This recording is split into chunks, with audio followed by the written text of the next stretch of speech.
sekarang kita sudah berada di Skype dan bersama satu karyawan ya. Mungkin boleh tahu siapa namanya Pak? Baik, nama saya Ida Priyati, Eh, ya, 21 tahun. Sebelumnya Kakak sudah berapa lama bekerja di Skype? Kurang lebih 1 tahun.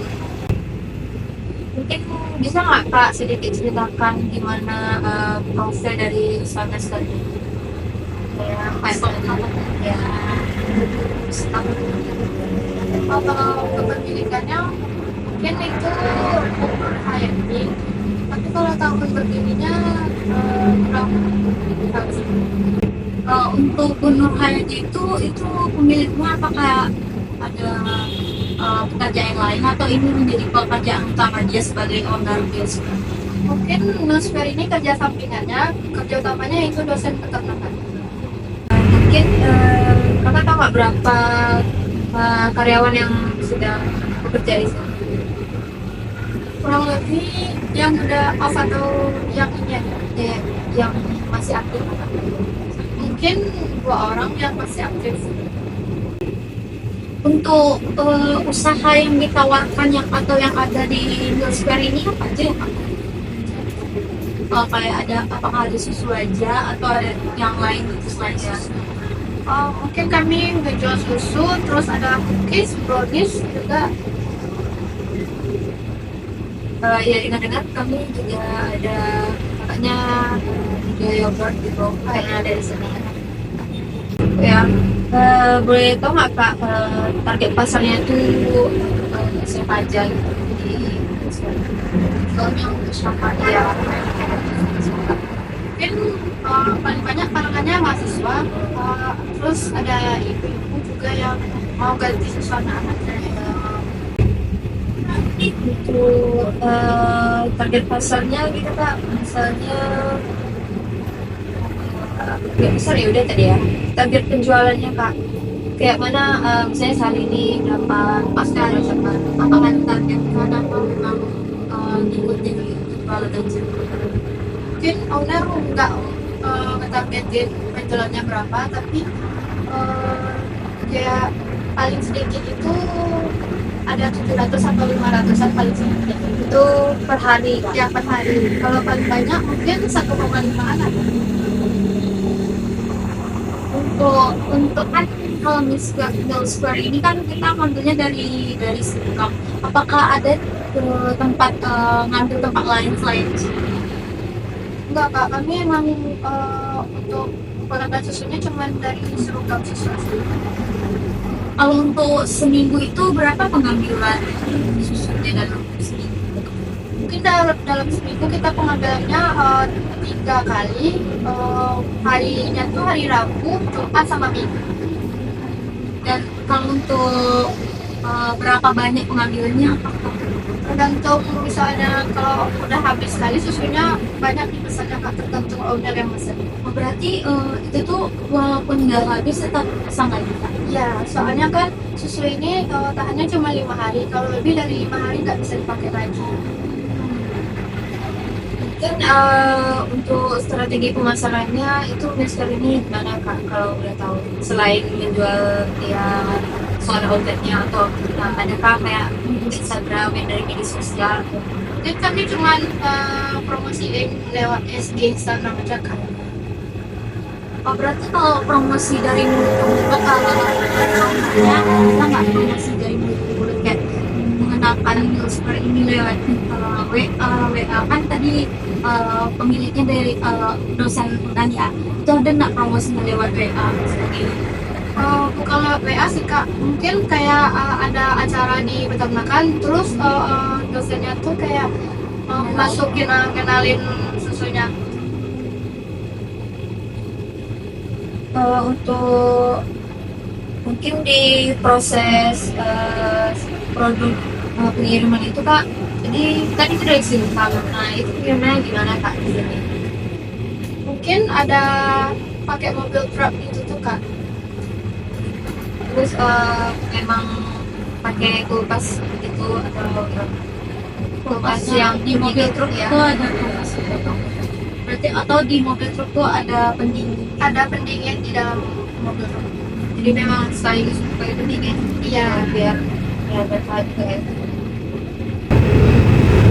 Nah, kakak tahu atau mungkin rencananya owner mungkin mau bangun cabang baru lagi kan, tapi belum dapat kejelasannya gitu.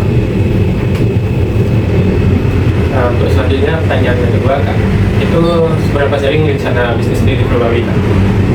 Ada setiap 6 bulan, kemudian setiap tahun atau setiap 2 tahun atau lebih? Contoh diperbarui itu gimana? Gimana ya? Mungkin dari letaknya atau apa bagian-bagian di sini tuh ada yang baru Mungkin ada yang atau ditambah, menunya kan? baru. Mungkin dalam menunya terus dengan stiker-stiker yang kayak gini kak, sebelumnya nggak ada kan, sekarang dipasang, terus spanduk-spanduk di luar juga diperbarui sama owner. Terus ada 6 bulan atau Tertentu aja kak. kita tanya selanjutnya kan siapa yang terlibat dalam proses perencanaan bisnis tersebut? Jawabannya ada pemilik, manajer, karyawan, konsultan eksternal. Berarti siapa-siapa aja yang terlibat dalam proses perencanaan bisnis. Mungkin owner sama karyawan aja kak, soalnya di sini nggak pakai manajer atau yang lain gitu kak. Jadi dari owner langsung ke karyawan aja. Untuk pertanyaan selanjutnya Kak, apakah Middle Square ini melakukan analisis SWOT Kak? Analisis SWOT itu maksudnya strength, weakness, opportunities, dan threats secara berkala. Jawabannya tuh saya atau tidak? Contohnya gimana? SWOT. Kayak ada strategi terus apa yang akan dilakukan sama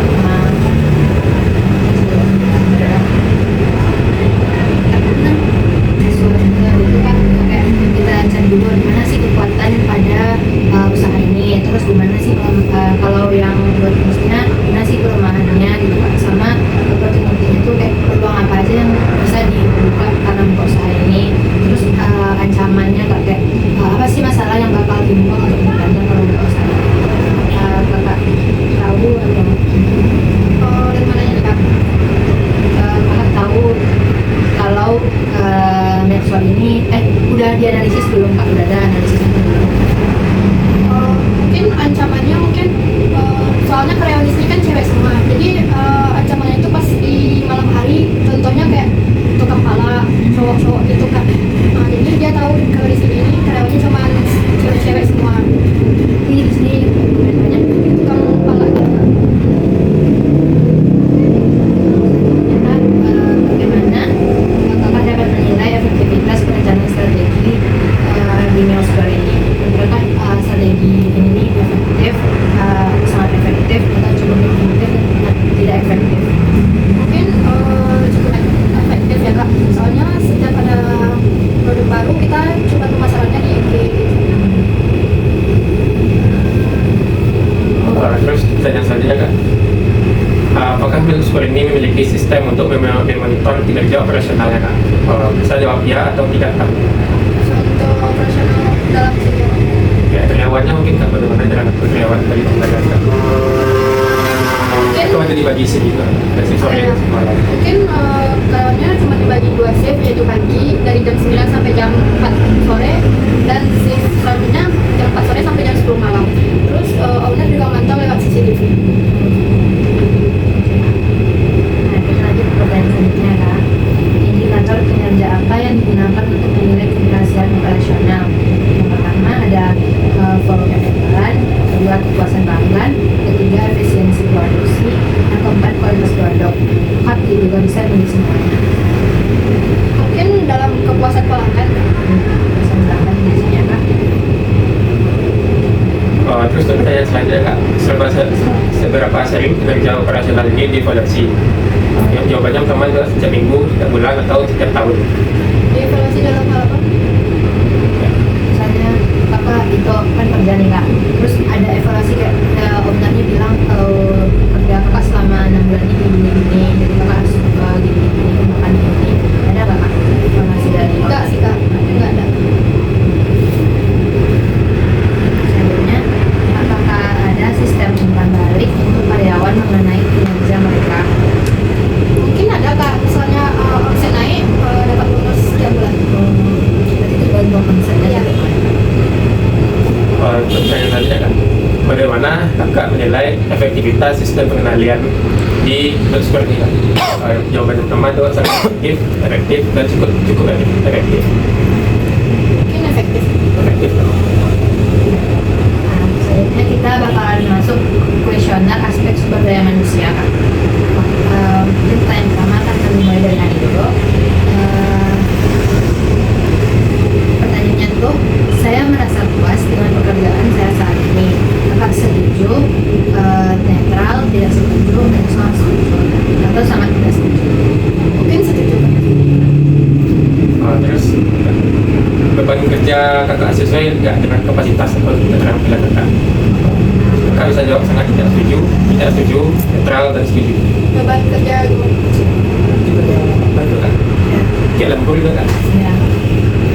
mungkin bebannya mungkin kerja sambil kuliah sih Bang. Soalnya ngatur waktunya agak susah.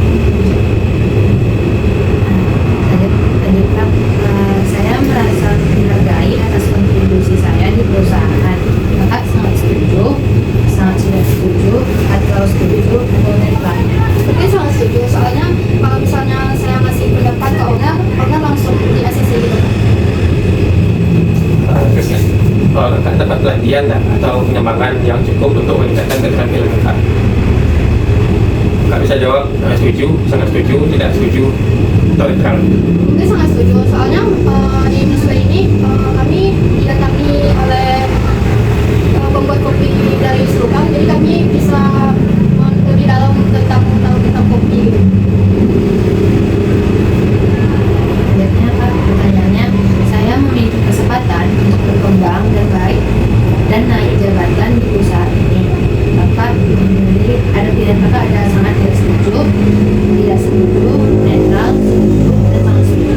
Mungkin netral kan, soalnya di sini nggak ada kenaikan jabatan atau manajer gitu kan, soalnya semuanya sama. Pertanyaan selanjutnya kak, lingkungan kerja di Square ini nyaman nggak menurut kakak dan mendukung nggak untuk produktivitas? Kalau pilihannya ada setuju, sangat setuju, tidak setuju, dan netral. Setuju sih. Selanjutnya Kak, saya merasa hubungan antar karyawan di perusahaan ini harmonis. Kak, dan bisa sangat tidak setuju, tidak setuju, netral, setuju, dan sangat setuju? Mungkin sangat setuju kan, soalnya kan hubungannya sama owner sangat harmonis gitu kan. Pertanyaan selanjutnya kak, owner dari Square ini memberikan arahan atau dukungan yang jelas dalam bekerja? Dalam apa? Dalam bekerja. Kak bisa pilihannya ada sangat tidak setuju, netral, setuju, dan sangat setuju. Sangat setuju sih. Selanjutnya Kak, perusahaan memberikan fasilitas dan manfaat yang mendukung kesejahteraan karyawan. Kak, bisa sangat setuju, sangat tidak setuju, netral, dan setuju?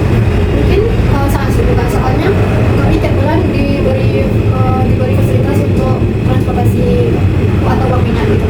Setiap hari dikasih lagi, beda sama Tapi setiap bulan, setiap hari. tapi itu di luar gaji. Iya, di luar gaji sama bonus. Di sini mau masuk ke kuesioner yang terakhir ya Kak. Nah, ini nih kuesioner tentang strategi dan evaluasi pemasaran. Pertanyaan pertama, strategi pemasaran apa yang paling sering digunakan di Oxford untuk menarik pelanggan baru dan mempertahankan pelanggan lama? Jawaban kami bisa pilih media sosial, promo dan diskon khusus, kerjasama dengan kafe lain, atau program loyalitas pelanggan. Kakak bisa pilih semua dan juga bisa pilih salah satu. Mungkin dari Instagram juga kak, terus dari promo kita ngadain promo yang susu plastiknya, kalau satu kan 20, tapi promonya kalau 3 jadinya 50 kan. Jadi dari diskon ya Kak? Iya. Tapi ini promonya tuh kakak sebarkan juga di Instagram. Iya kak. Kak, TikTok gunain juga Kak? Enggak kak, kami dari Instagram dulu. Nah, pertanyaan selanjutnya kak, bagaimana cara Square ini mengukur keberhasilan strategi pemasaran? Pilihan utama yaitu ada jumlah pelanggan yang datang langsung ke kafe, terus peningkatan jumlah pengikut dan interaksi di media sosial, terus laporan penjualan bulanan, terus yang keempat umpan balik dari pelanggan. Mungkin laporan penjualan sama umpan balik dari pelanggan. Kak, pertanyaan ketiga, menurut kakak seberapa besar pengaruh branding dan posisi Mill Square terhadap peningkatan penjualannya? Jawaban kakak sangat besar, cukup besar, bisa biasa saja, kurang berpengaruh, atau tidak berpengaruh. Cukup besar ya Pak. Tanya saja, bagaimana proses pengambilan keputusan dalam menambah varian rasa atau produk baru? Pilihan yang pertama itu berdasarkan tren pasar, kemudian berdasarkan permintaan pelanggan, terus yang ketiga berdasarkan hasil uji coba internal, yang keempat berdasarkan saran dari mitra bisnis. Mungkin berdasarkan dari pelanggan. Kita bakal masuk ke pertanyaan kelima, yaitu tentang efektivitas media pemasaran. Jadi seberapa besar kontribusi media sosial dan pemasaran digital terhadap peningkatan penjualan Mill Square-nya? Jawabannya sangat besar. Media sosial adalah sumber utama pelanggan. Yang kedua, cukup besar. Media sosial membantu meningkatkan penjualan. Yang ketiga, sedang berpengaruh tapi bukan faktor utama. Yang keempat, kecil, lebih banyak pelanggan offline. Yang kelima, tidak berpengaruh. Mungkin lebih banyak pelanggan offline sih Kak. Lebih banyak pelanggan. Soalnya Mill Square belum ada di Gojek atau pengikut Instagram juga sedikit. Terus pertanyaan selanjutnya kan, apakah ada catatan atau analisis mungkin terkait efektivitas saluran pemasaran, misalnya koran insight, media sosial, atau data pelanggan? Pilihan yang pertama itu ada ya, dilakukan secara rutin dan terdokumentasi. Terus yang kedua ya, tapi tidak selalu terdokumentasi. Yang ketiga tidak, hanya berdasarkan observasi tanpa pencatatan. Yang keempat tidak pernah dilakukan. Tidak bagus, soalnya cuma observasi gitu aja. Selanjutnya Kak, tentang manajemen stok dan kompetitor. Bagaimana Mill Square memastikan kesediaan stok susu tetap stabil, terutama saat permintaannya meningkat? Jawabannya yaitu menjaga komunikasi rutin dengan peternak pemasok. Yang kedua, menyediakan stok cadangan untuk kondisi darurat. Yang ketiga, memprediksi permintaan berdasarkan data penjualan sebelumnya. Mungkin kalau misalnya susu di sini habis, kita kan juga ada cabang satu lagi. Jadi komunikasi dengan cabang satu lagi, ada nggak stok susu yang berlebih, makanya dibuat ke sini. Nanti dari ke cabang dulu, Ya. misalnya kalau habis juga baru ke Silpa. Ya. Pertanyaan selanjutnya kan, apakah Mill Square ini pernah menganalisis pesaing di pasarnya? Pilihan pertama itu ya, secara rutin dan dalam. Yang kedua ya, tapi hanya observasi umum. Yang ketiga tidak terlalu, hanya fokus pada bisnis sendiri. Yang keempat tidak pernah. Mungkin tidak terlalu, soalnya owner lebih fokus ke usaha sendiri. Pertanyaan selanjutnya yaitu tentang kepuasan pelanggan dan evaluasi. Menurut kakak, bagaimana cara Mill Square menangani keluhan pelanggan? Pertama, menerima dan mencatat setiap keluhan pelanggan. Yang kedua, memberikan solusi langsung seperti penggantian produk atau diskon. Yang ketiga yaitu menggunakan keluhan pelanggan sebagai bahan evaluasi dan perbaikan. Mungkin memberikan solusi dan menggantinya yang baru. Biasanya keluhannya Misalnya kopi susu kita kan pakai gula aren, jadi gula aren itu keseringan atau mungkin banyak semut atau ada satu semut yang masuk gitu kan. Jadi ada karyawan satu yang komplain, makanya kita ganti yang baru dan lebih hati-hati lagi. Untuk pertanyaan terakhir, menurut kakak, apakah ada aspek pemasaran yang masih perlu diperbaiki? Jika ya, apa yang bisa ditingkatkan? Aspek pemasarannya itu kayak target pasarnya kan, misalnya dari rumah tangga ke anak muda gitu. Mungkin lebih gimana ya? Mungkin untuk target besarnya mau buka cabang ada lagi. One is the loneliest number that you'll ever do. Two can be as bad as one. It's the loneliest number since the